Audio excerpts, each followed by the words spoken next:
기도를 있어요.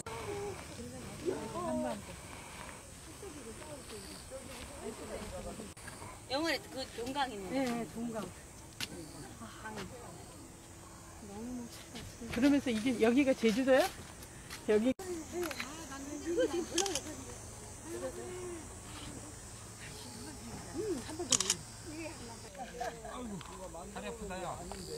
제일 늦게 올라오셨습니다. 오른발에 제일 아파, 오른발.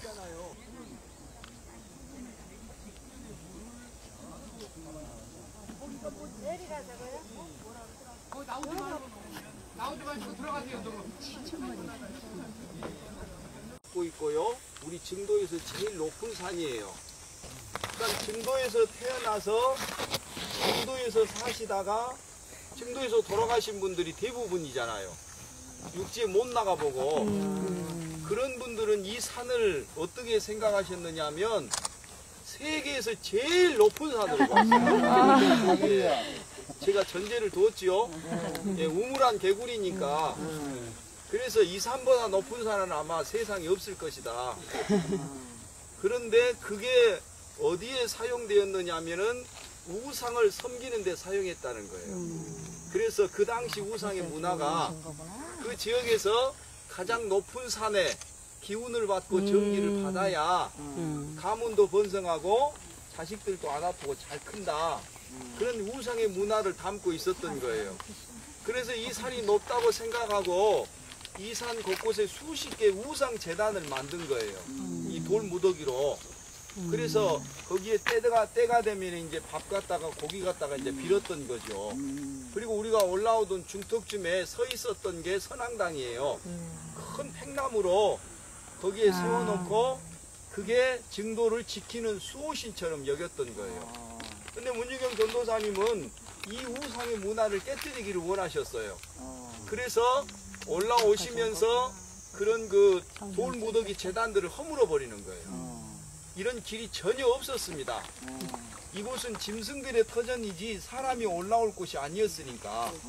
그래서 그런 돌무더기 재단들을 허물어 버리고 결정적인 게 그 우상 수호신처럼 서 있었던 팽나무를 잘라버린 거예요. 이 선앙당 나무를.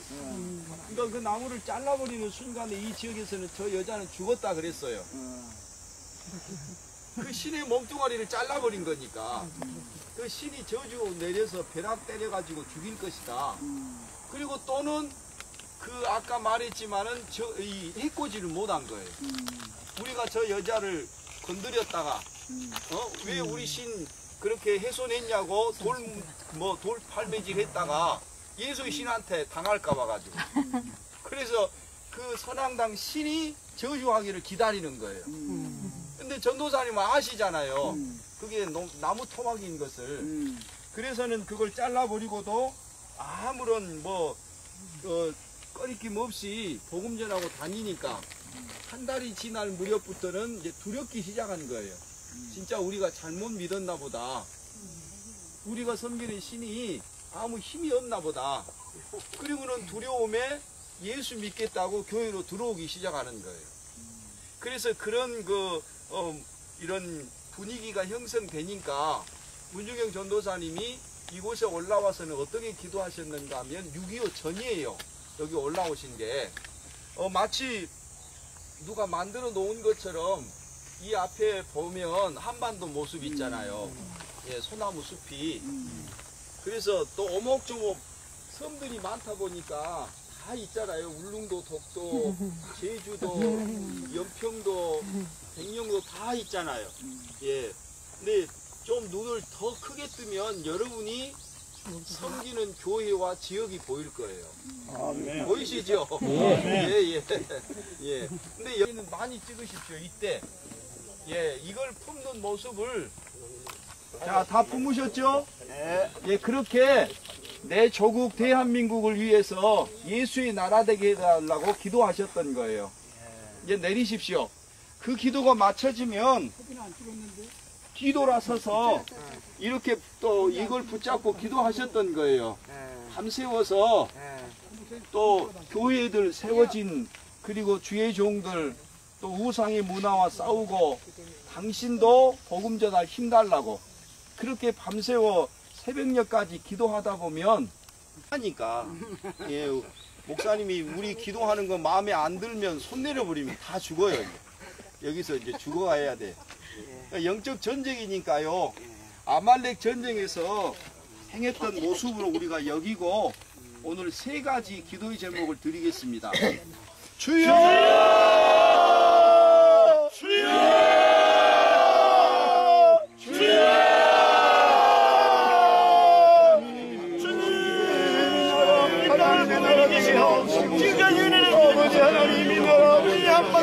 하나님을 위해 예수님 아버지 하나님의 백성에게 자유롭게 주님을 찾는 주님이 하나님 속기는 하나님이 천국을 받을지언정 주의 아버지여 천국까지 가지 아니하도록 우리가 배우겠습니다. 용서해 다시 한번 나누어 주여 우리 잡수시고 동물을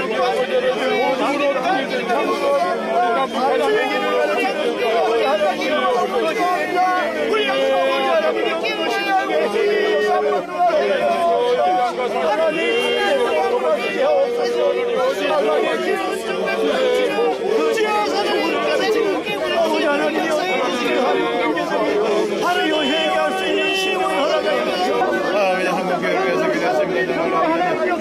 한국교회 회개를 허락하여 주시옵소서. 한국교회 회개를 허락하여 주시옵소서.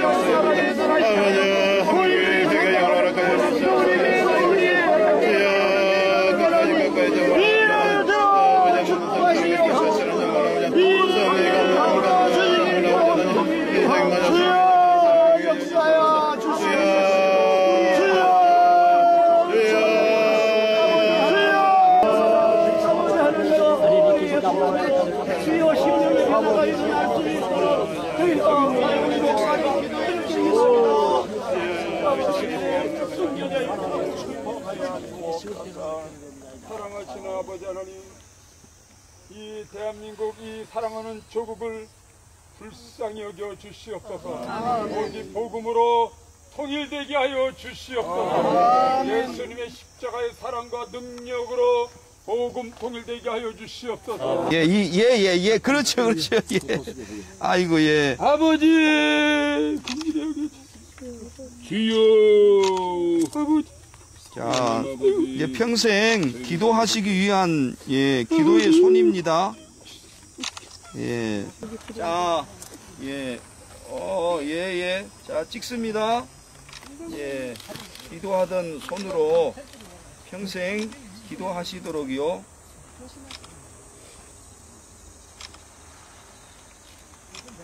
더 뒤로 가지고. 소리가 나도 너무 어른다고 해서. 차에서 안 오시는 분들은 순교 당하기 싫으신 분이신 거죠. 자, 이곳에서 있었던 일을 설명해 드릴게요. 6.25가 났을 때도 설마 여기까지 공산군이 오겠느냐, 이 섬에까지. 그래서 제가 일부러 바다와 관련된 우상의 문화들 설명했잖아요. 진짜로 우리 증도 주민이 1,500명가량 실제 거주하는 인구가 1,500명가량 되는데 그 중에 1,000여 명이 남자예요. 여자예요. 한 500여 명만 남자인 거예요. 그러니까 바다에서 사실 목숨을 많이 잃은 거예요. 그러니까 여기 주 산업도 농사예요. 이 어업이 아니라. 아예 바다에 나가기를 좀 꺼리는 그런 경향들이 있는 것 같더라고요. 그래서 6.25가 났어도 여기는 안 오겠지 했는데 굉장히 빨리 들어온 거예요. 6.25가 일어난 지 3달 만에 순교까지 되어진 일이니까요. 50년 6월 25일이 6.25잖아요. 근데 그분이 순교가 10월 5일이니까요. 이렇게 빨리 엮어지는 그래서 이 공산군 6사단 병력이 신안군에 급파돼 가지고 뭐 대대병력이 들어온 건 아니에요. 몇 명이 들어오고 합세한 사람들이 있어요. 예, 그렇죠. 뭐 빨갱이, 지역 빨갱이라고도 하고 그런 사람들이 이제 합세하고 그런 그 못된 일들을 저질렀는데 들어오자마자 교회로 들어와서 문중영 전도사님을 체포한 거예요. 그 체포한 이유가 이런 사람이 여기 있으면 우리가 할 일이 방해가 된다는 거였어요. 공산주의하고 기독교 사상이 틀리니까. 그래서 잡아가지고 처음에는 여기로 끌고 오지를 않은 거예요. 왜 여기로 끌고 오지 않았는가 하면 그 이유도 악질 반동이고 죄질이 크니까 우리 마음대로 죽일 수도 없다. 그러면서 상부 기관이 있었던 목포로 끌고 간 거예요. 이제 목포로 끌고 가는데 쪽배를 타고 가니까 지금은 이런 차량으로 1시간이면 가는 거리인데 그 당시는 며칠씩 걸린 거예요. 가다가 못 가는 경우가 더 많고요. 바람이 불거나 또 물살이 거세거나 또 역풍이 불고 그러면 못 가는 거예요. 쪽배들은. 그래서 며칠씩 가는데 이미 가는 도중에 목포가 국군들이 수복을 한 거예요. 근데 배는 모르잖아요. 바다에 떠 있으니까. 그래서 그냥 목적지까지는 가는 거예요. 며칠 지나서 목포 선착장에 도착했는데 내리고 보니까 국군들이 수복한 걸 안 거예요. 잡히면 자기들도 죽으니까 문중영 전도사님하고 배만 남겨놓고는 다 도망가 버린 거예요. 육지로. 그러니까 자유의 몸이 됐죠. 그래서 이성복 목사님을 만났는데 이성복 목사님이 가지 말라고 이제 만류를 하시니까 이분이 그걸 거절하신 거예요. 나는 살 수 있는데 우리 성도들이 죽으니까 가야 합니다. 성도들을 살리겠다고 증도로 들어오는 배를 타신 거예요. 타고 증도에 도착했는데도 그냥 선 걸음으로 동네로 들어가셔서 동네 분들하고 성도들을 모아놓고 목포의 소식을 전하는 거예요. 근데 그걸 듣고 있던 사람들 중에 한 사람이 주민이었는데 공산군과 줄이되고 있었어요. 프락치였죠. 그래서 그 사람이 듣고 있다가는 빠져나가서 고발을 한 거예요. 이 여자가 우리한테 불리한 이야기를 동네에 퍼뜨리고 다닌다. 그건 당장에 잡아오라고 그런 거예요. 그게 10월 5일이었던 거예요. 교회에 머물러 있는데 여러 명이 머물러 있었대요. 그날. 근데 이미 아는 사람들에 의해서 그 교회의 주동자가 이 사람들이다 하고 3명을 지목해 놓은 거예요. 그래서 3명을 붙잡았는데 문중영 전도사님, 백정희 전도사님, 김두학 장로님 이렇게 3분을 우리 교회에서 불러내서 새끼줄에 묶어가지고 여기까지 끌고 온 거예요. 굴비역듯이. 근데 그날에 여기에 끌려와서 보니까 이미 여기에는 15명 정도가 잡혀와서 죽어가고 있었던 거예요. 너희들한테는 총알도 아깝다 그러면서 죽창으로 몽둥이로. 그러니까 지금 여러분 서 있는 이 바운다리가 100여 명이 죽은 처형장이에요. 아버지. 이곳이. 그 중에 이제 전도사님도 들어있으셨고. 그래서 총알도 아깝다 그러면서 죽창으로 몽둥이로 진이게 죽이다가 이 3사람이 끌려오니까 이미 눈이 살기가 가득 차 있는 거예요.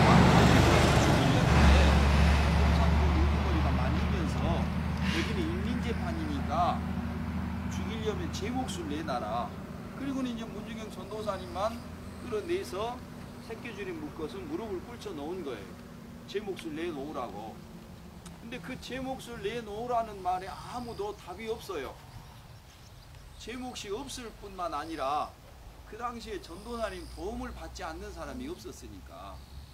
그래서 가만히 있는데 한참 만에 자익결에 한 사람이 나와가지고 그 사람 성도 알고 이름도 알지만 이름만 말할게요. 성을 말하면은 또 여기 같은 성은 우리 성씨도 아닌데 하고 기분 나빠할 수 있으니까 이름이 또 희한하게 대포씨였어요. 예, 이 대포씨가 앞으로 나와가지고 하는 말이 이 여자가 살았을 때 새끼를 많이 깐 씨암탉이다. 그러니 이 씨암탉을 죽여야 더 이상 새끼를 못 간다. 그게 제 몫이 돼버린 거예요. 그래서 공산군 우두머리가 그 문중영 전도사님을 가리키면서 새끼를 많이 깠으니 살려둘 수 없다. 죽여라. 그래버린 거예요. 그래서 그때부터 달려들어서 죽창으로 몽둥이로 진이게 죽이는데 이 현장에서 죽어 가시면서 마지막 3마디를 남기신 거예요. 맨 먼저 하신 말씀이 나는 죽여도 좋으니까 내 딸 같은 저 백정희 전도사는 살려달라. 그러니까 백정희 전도사님도 신학생인데 학교에 가서 이야기를 듣는 중에 당신과 똑같은 삶을 살아온 거예요. 시집 갔는데 아이 못 낳는다고 구박받다 쫓겨온 게 신학교였다는 거죠. 그래서 가엾으니까 데려다가 10년 이상을 목회 동역자로 같이 사신 거예요. 양딸 삼아서. 그래서 여기까지 끌려 나왔을 때 살려달라고 호소하니까 이 공산군 우두머리가 듣고 있더니 그 백정희 전도사님을 딱 가리키면서 너 일어나 가 그러더라는 거예요. 여기까지 끌려 나왔다가 살아오셨어요. 그리고 2대 담임 목회 하시다가 은퇴 후에 돌아가셨어요. 근데 사실은 이 백정희 전도사님 때문에 문주경 전도사님이 나중에 결혼하시게 된 거예요. 그러니까 이 10년 이상 같이 사역을 하셨으니까 사역에 대한 내용을 다 알고 계시잖아요. 세세하게. 여기까지 끌려 나왔다가 마지막 말씀, 마지막 모습까지 보고 살아오셨어요. 그러니까 그분이 증언하신 거예요. 그래서 많은 부분이 그분 증언 때문에 전도사님이 드러나시게 된 거죠. 세 마디가 뭐였어요? 세 마디. 제가 하고 있습니다. 예. 급하시네요. 두 번째 말씀이 우리 성도들을 살려달라 하신 거예요. 근데 그 10월 4일, 5일, 6일, 이 3일 여간에 신안군에서 공산군의 만행에 죽어나간 숫자가 3천여 명이에요. 여기에도 100여 명이고. 그런데 놀라운 건 다른 지역은 성도들, 교회들이 전부 피해를 본 거예요. 김자 지리 같은 데는 48명을 모래구덩이 파고 산채로 묻어버리고 한 교회에서, 그것도 전도사님 처음 개척해 놓은 교회에서요. 그 중에 26명이 무려 16살 이하였으니까요. 7, 8, 9살짜리까지 있었고, 왜 이 48명을 죽였는가 하면 10월 4일이 수요일이었어요. 수요일 날 예배 드렸다고요. 예배 드리고 있는데 급습해서 끌어내다가 백사장으로 끌고 가서 묻어버린 거예요. 그런 순교도 있었는데 이 증도는 100여 명은 일반 사람이었어요. 여기 나와서 죽인 사람들. 성도들을 죽이지 않은 곳이에요. 어디 가서 증도에서 성도 몇 명 죽었다 그러면 그 사람은 가짜예요. 전도사님만 순교당하신 거예요. 그리고 마지막 세 번째 여기 끌려오신 게 60이었는데 생애 마지막 말씀이 나는 너희 손에 죽지만 너희도 예수 믿어라. 그게 마지막 말씀이었어요. 마지막까지 복음 전하신 거예요. 그리고는 더 잔인했던 게 이 여자가 피는 철철 흐르면서도 숨통이 끊어지지 않는다고 저 숨통 끊어버려라 그러니까 공산군 한 사람이 총을 들고 나와서는 여기에 대고 앞에서 쏴버린 거예요. 숨골이라 하고. 그래서 그냥 그 자리에서 즉사당하신 거죠. 그래도 여기에 8해 동안을 못 나와봤어요. 여러분이 동영상 보시고 오셨으니까 그 중에 자주 나왔던 할머니 기억나세요? 할머니 한 분? 예. 그 권사님이 우리 교회 박보격 권사님이고 이분도 양딸이에요. 교회 그 고향에서 데려다가 여기에서 시집 보내고 같이 신앙생활을 했던 양딸이거든요. 그분하고 동네 분들이 나와서 시신을 수습하려고 보니까 너무 망가져 버린 거예요. 어떻게 할 수도 없고 무서우니까. 그래서 부랴부랴 그냥 급하게 바닷가에 있던 시신을 들어서 이쪽으로 옮겨가지고는 모래 땅을 파고 묻어두었어요. 그분만. 다른 시신도 많으니까. 그래서 묻어둔 이후 딱 4달 만에 다 물러가고 나니까 이곳에서 하다가 장례식을 치른 거예요. 그 날짜가 51년 2월 2일이었어요. 근데 51년 2월 2일은 무슨 날인가 하면 당신의 회갑날이에요. 회갑잔치랑 장례잔치가 됐죠. 1949년 문중영 전도사님보다 1년 앞서 돌아가신 분이 김구 선생이에요. 그러니까 김구 선생의